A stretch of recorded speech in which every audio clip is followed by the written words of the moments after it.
Optimizing around the customer, not around the product or service, around the customer. So customer is the focus, yeah? Not the product, not the service.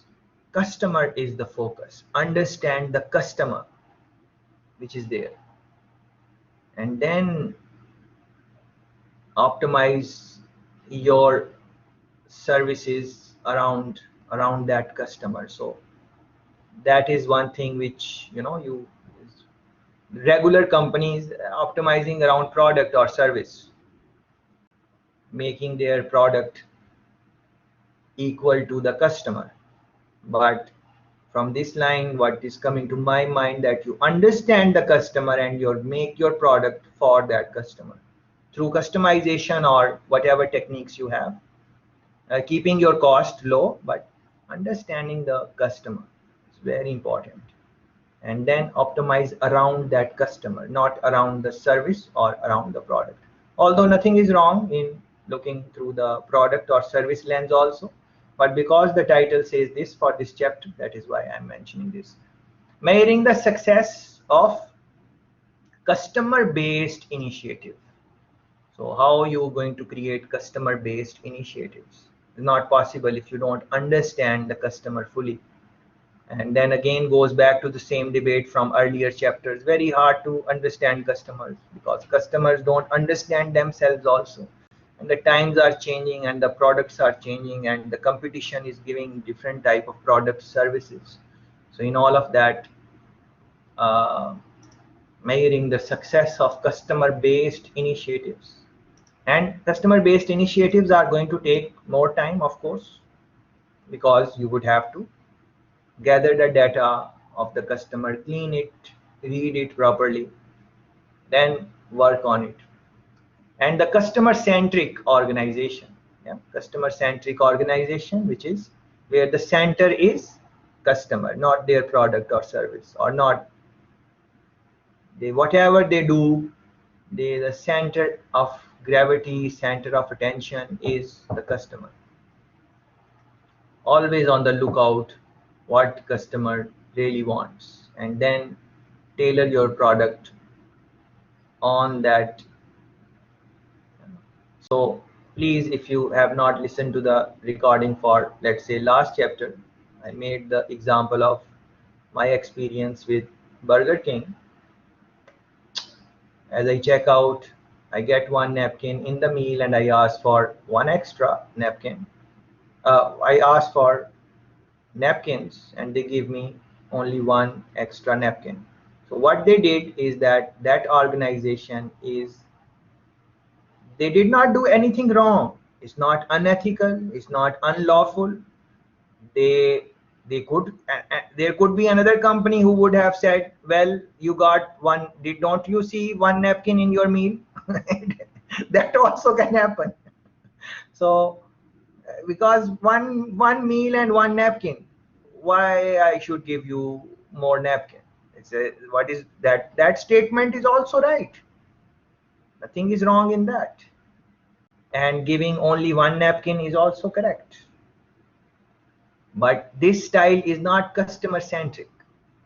Yeah, this is more like product centric.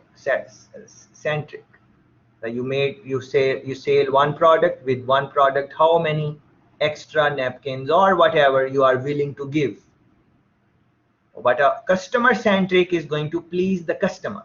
The customer comes in the forefront, and that is where this line comes, that customer is always right. Although I don't support that line personally. On my personal level, I believe as a customer I can make mistakes. It's possible. Yeah, I don't, that is why I don't remember saying it too much, although it says in the book many times. But I never made that point that customer is always right and that type of thing, uh, too much. Maybe casually I made it, uh, but a customer centric is going to look at, the customer asks, listen carefully, customer is asking for napkins, at least give them 2 napkins maybe. Yeah, so that would be customer centric. Yeah, customer centric. And same in the in the now, let's stick, because I want to again, although very interesting examples are coming in my mind from across Jamaica and international, but I want to stick with Ligny now, because then we can say that it's the same location, it's the same area. It is not that one area is posh area and the other area is, it's the same area. So let me give you one more example. In the Ligny area in Sovereign North, there is this shop, ice cream shop, right? So Devon House, right? In no, Sovereign North. And where, look, where do they place their napkins? Where do they place their napkins? If you have been there, you would know. If you have not been there, go there just to check out whenever you get the chance. As you open the door, before you even reach the ice cream, they have placed the extra spoons, they have placed napkins, they have placed like different things right there in front of you. And then you go to the counter, and the paying place is at the end, so you select your thing. So if you are going to buy 1 scoop or 2 scoop, or well, the scoop size is very big, so even 1 scoop is pretty good for someone of, if someone likes Devon House. It's not very healthy to have like 2 scoops and stuff like that, because 1 scoop is really kind of 2 scoops. So it's not that their product is very expensive, it is not that. And with ice cream, people can really waste a lot of napkins also, because they would just get one, and children also come and they will take one and one more and one more and one more. But every time I went there, I never saw that the napkins are not there or it is empty. Never. It's full, like put full. And even the napkins are like the bigger ones with the more strength. Yeah. What is that? Why they are? And I don't remember picking more than one napkin from there. I don't remember that. Maybe I have, but I don't. It's not very often. I would go there, get the ice cream, pay. As I'm walking, I'll pick very carefully, just like that girl picked up her napkin from Burger King. She ensured that she picked one. In the same style, I pick one napkin, because I understand that, okay, I bought 1 scoop, 2 scoop I bought. I cannot now take like 20 napkins from here. It's one napkin. And it's a big napkin. It's okay, and I use it carefully.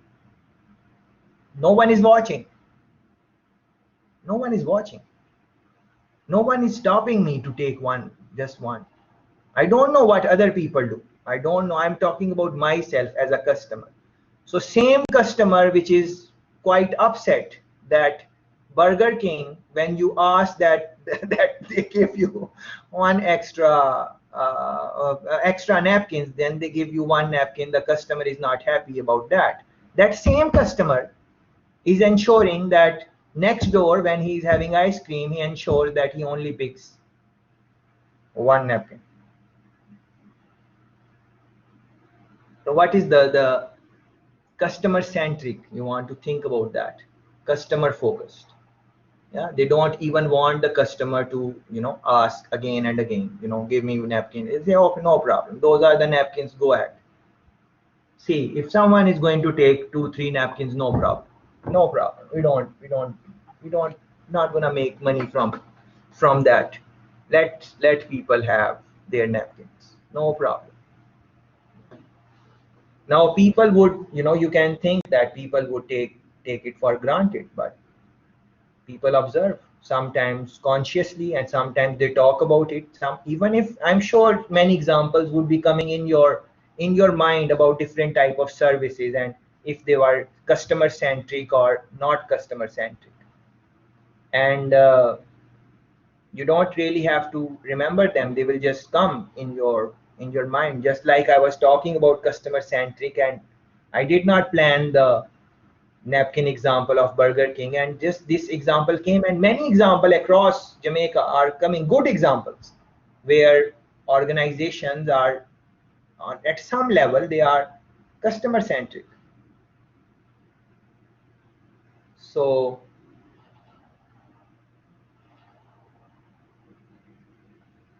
um,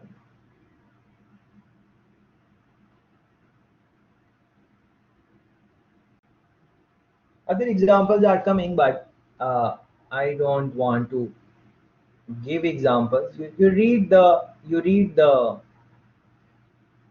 the chapter and see what type of examples they are giving. When a customer's likelihood of buying in the future changes, or when her likelihood of sharing her experience with a friend changes, the company's likely future cash flows also change.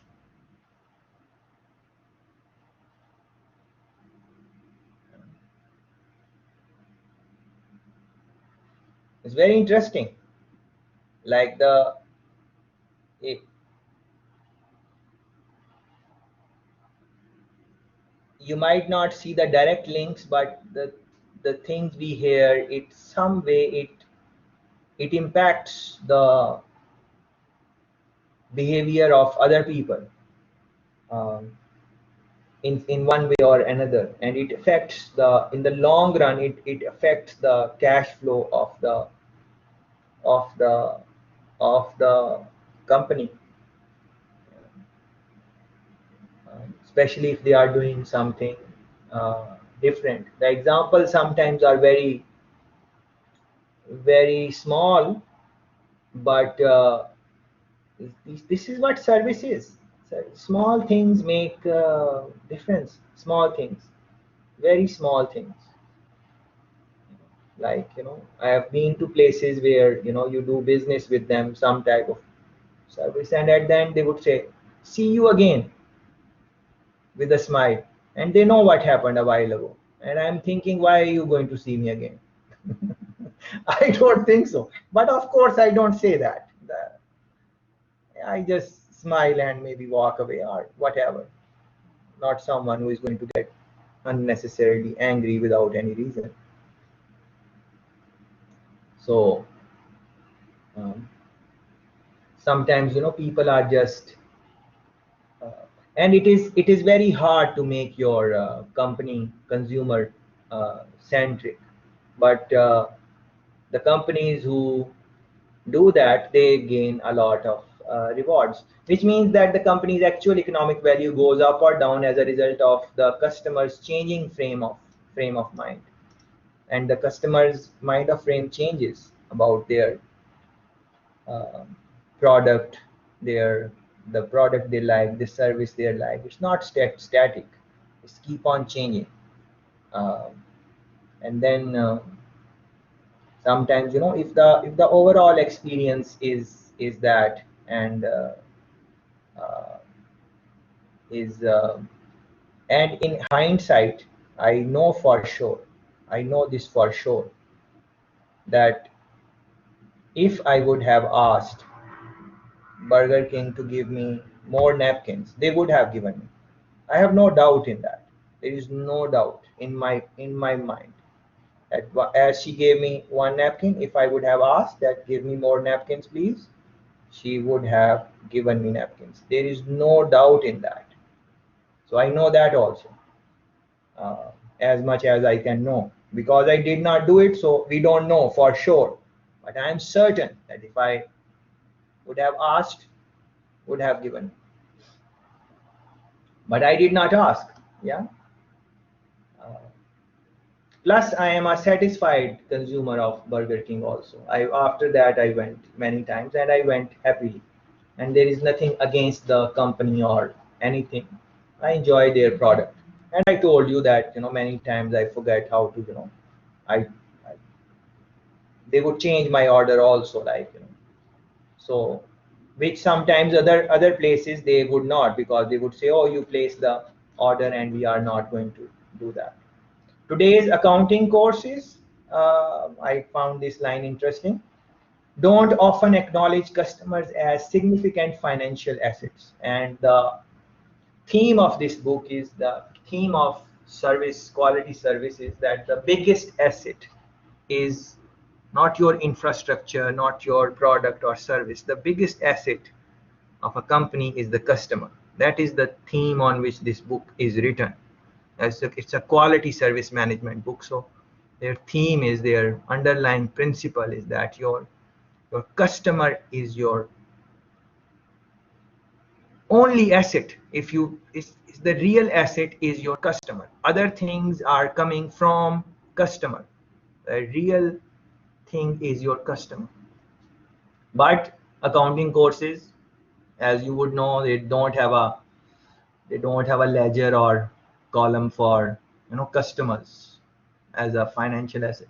But in the non-accounting real world, customers are the only genuine value creating assets any business has. So if you are accountant or you are finance, and there are no, it does not, your statements does not reflect that the value of the customer. Always consider that as a finance guy. Always consider what is the, how happy the customers are with the company. There is no amount for that. It's a big thing how upset the customers are, because if the majority of the customers are upset, you, what is going to happen if a competition comes in? They are going to switch, or at least they're going to try to switch. They were not happy. So it is a possibility that a company is showing very good strength in accounts because they are doing sales and everything, and you might want to buy the stock of the company. But if the customer is not happy, or it is, then you have to be mindful about that.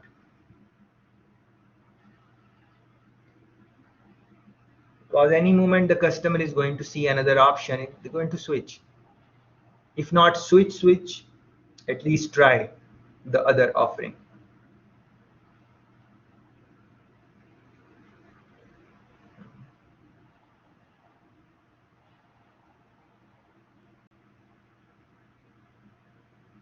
Customers like free, customer like free things, and they remember free things. So a customer is not going to remember how that customer enjoyed that deliciously made fish sandwich by Burger King. They will not remember that. Of course, they know that. That is why they went there again. And that is why they will go again, because they enjoy the taste. But they are paying for that value meal. So it's not that what counts after the deal is done. It is the free things which they will get. And napkin is a free commodity. It is not free. They will not give you just like that. You will have to buy something from them, and then you will get the other things free. In that sense, free. Customer is always going to remember what he got free and what he did not got free for, or what he thinks he should get free. His perception. Customer perception is important. Customer is not going to remember that the how that Devon House ice cream tastes so good, because the customer knows that the ice cream tastes good. That is why they went there. But customer is always going to remember the free things which he got. For example, the napkins on the counter. They will remember, okay, as I walk in, there are not just napkins, and so many other things are just lying there in big quantity. As a matter of fact, if I were running that store, I would not have put so many napkins, because I would have thought that people are just going to take it. But I don't think that happens. It is a good question to ask the manager of that. I'm going to ask it now. because it never came to my mind, because I never thought about these things. These both examples were somewhere in my subconscious. It just came as I was looking at this chapter now. So I'm definitely going to ask the supervisor or whoever there is, that you have so many things out there, napkins and everything. What is like, do people take a lot of things, and what is the rationale of putting so much? Because if I were the manager, I would not have definitely put so many napkins. I would just keep like 5, 6, 7 extra all the time, and I would keep on putting more as people are taking it. But because when you see a too much quantity, then maybe you are tempted to just take it from there. But my case was not there. I always would take just one, most of the times, I think. So they are your only genuine value creating assets. So you have to think about that. That is why building your company not just on rules, just like these are the rules, give one extra napkin and so on, these are the rules. But not everything can be documented case to case. Customer rep, that is why customer rep job is very important. Because the customer rep is making these decisions, what to do, how to do. Customer rep. So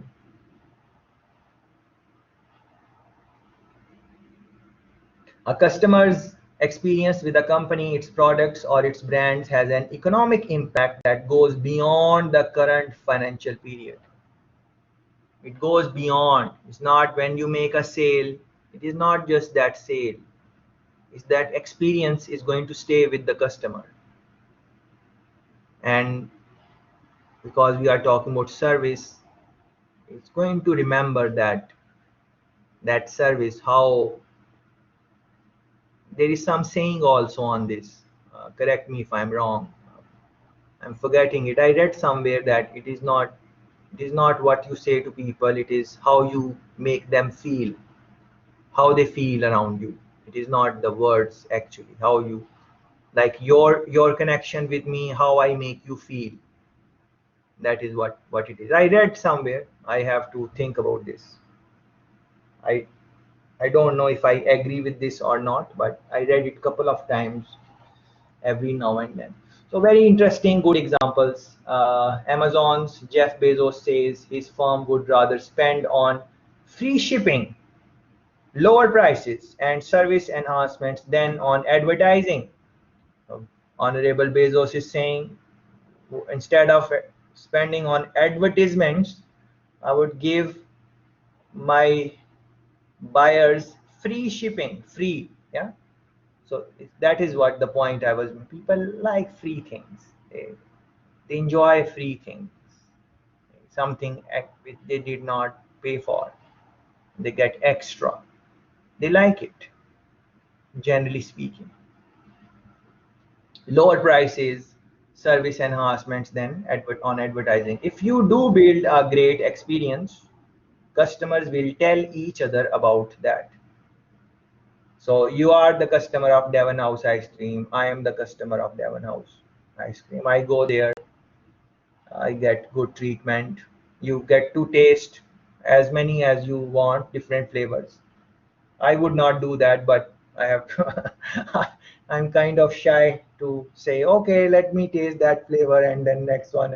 But I have observed other people, they really, they really taste a lot of flavors, although they know that which one they are going to get. But just for the fun of it, they would just taste around it. But nothing wrong with that. Jeff Bezos on leading for the long term at Amazon, HBR IdeaCast. Go through that, listen to this. It is 2013 published, so 7 years, 8 years gone. So it is going to give you an idea what in the long term at Amazon, how they are doing in the long term now, and what the things they were talking about. Interesting article, many examples, JC Penney and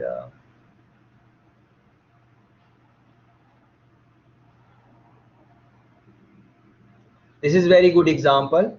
Many good examples. I just highlighted that. I wanted to show you this also. Like, you know, Ryan Block, Comcast, just run a Google search on this. Yeah. Let's go on YouTube and Ryan Block. Yeah. Ryan Block, Comcast. Ryan Block, Comcast. This is a conversation. Is an example of poor customer service that went viral. Um, it's very funny. It's like it's sad also. If you are involved, then it is sad. But because we are not, this one, the official full version Comcast call with Ryan Block. It is kind of 8 minute long. So I could make you listen now also, but I don't think so. That's a good idea. You should. I'm gonna paste it here also. So listen to this in your own time later on when you are in the mood. It's nothing, you know. It's just an example of very bad customer service, and they have explained it here also. But listening to the call, recorded call on YouTube, that is going to be very interesting. So you can do those type of activities and other examples also. Uh, you should read them in detail, even if you have to, you know, sometimes they are just referring to some example, and if they if you will run some Google search or something like that, you will maybe find some more details. Building the value of customers through trustability and improved customer experience is in fact financially attractive for a business, even though in many situations it may cost money upfront in the form of foregone profits or newly incurred expenses, as many businesses improvements do. So in the beginning, you might not see return of your investment. Uh, if current period earnings were the only criteria by which Amazon ever evaluated its financial performance, it would never do anything so stupid or irrational as refusing to make a profit from a willing, if forgetful customers, by reminding you that you previously bought something most people only buy once. So if you have bought something, let's say you have bought a book, best read or something like that from Amazon, and generally someone would buy only one copy, and if by mistake you come again and you are buying, Amazon is going to tell you, oh wait, you have bought this book already on this date. Do you still want to buy the book? If you want a second copy, no problem, you can buy, but we are telling you that you have this book already somewhere. It's a very good, so because people sometimes forget. I might have, if I am a book reader, I might have bought like second copy. If you are like, you know, people like, you know, my cousins, growing up, they would buy a lot of like DVDs and, you know, CDs. Now we can just listen online everything, and but not far long ago we were buying like CDs and stuff like that, maybe 10 years ago or something like that. So they would buy again and again same songs, and they would forget, oh we have bought it, and then when they will see, oh I have 3 CDs of this this one I forgot. These things happen. So but this, the company is Amazon, tells you if you are by mistake, they think you are buying a second purchase, and usually people only buy one copy of the book or whatever, they stop you from that. What is that? That's very good practice. So do you think when they are told this, the customer is not going to buy anything at all? No, they will buy some other book because they are readers. They will buy something else. And they will always remember that Amazon did not want to trick them. Easily Amazon could trick them because you are making the order, you should know. But it is again data. So Amazon had the data, and they were using that data to benefit their customer. It's very good. If they would not have, then it's not, nothing is unethical in that. Law does not require you to do that.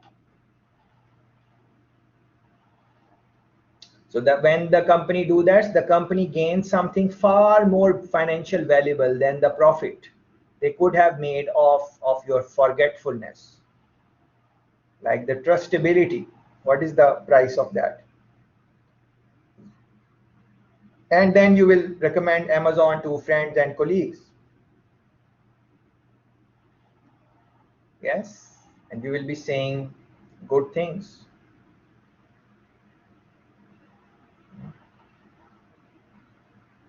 And maybe you will now want to buy all your books from Amazon so they can prevent you from accidental repeat purchases.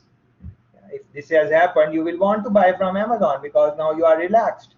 Are saying if I by accident I am buying some book second time, they're going to tell me. Yeah, not going to do that. So this is what is this? This is like customer centric type of approach, and many interesting example. The book is full of many interesting examples. How, and also not just examples, how they go about doing these type of activities. So in your own time, all these are examples with the numbers and stuff like that. Of different companies, they have put in the numbers, what is the benefit of this and that. You can scan through those type of things if you are interested in your own time. But at the end of the day, it is customer, thinking about customer and not just your business. Understanding the customer more and more as much as possible, making your product suitable for the customer. Giving some, as we talk about, for example, Amazon, they give some room to their front desk type of people who are doing the sales online. If the return policy, they look at the suggestion. If the customer is suggesting that the customer needs to return something, they um, make the case on that. Some formulas they are using here, what are the benefits they got from using the formulas. You can scan through those type of things. As I explained you earlier, that anyone who would have interest in numbers, they would make a very good career in terms of understanding the data of the customers, and they would also be able to find jobs in other industries, not just service management. Uh, Customer satisfaction adds value, and reduced employee turnover reduce cost. Yeah.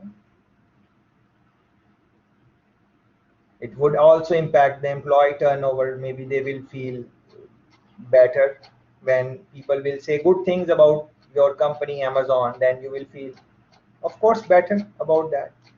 So many examples are there, nicely explained. Numbers are given for different type of situations. uh, I could highlight couple of more examples also, but based on the things which I have discussed during the semester, I think if you reflect on those examples again, you will find some things which you can think about for for this interesting chapter. Uh, the You should really think about which companies you have experienced. I shared my examples from daily life with you. You should think about some approaches which, the way the companies dealt with you in terms of service providing. Do you think they were product centric, or you think that they were customer centric? You were the center of the attention. Think about some examples. What were they doing?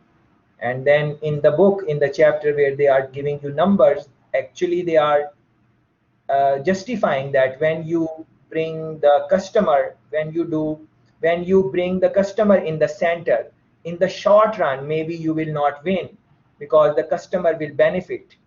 Just like the example of Amazon, the Amazon did not do the sale of that book. So in the short run, when you are customer centric, you are not going to win. Just like giving extra napkins Burger King. You will not win. You are kind of losing. But in the long run you will win, and that is where those numbers and those formulas are there. Just trying to uh, show you by examples of companies examples. They lost this much money now, but in the long run they made this much money. That is what essentially it is. So read it, take time in reading, and seeing what is what, and good luck with that.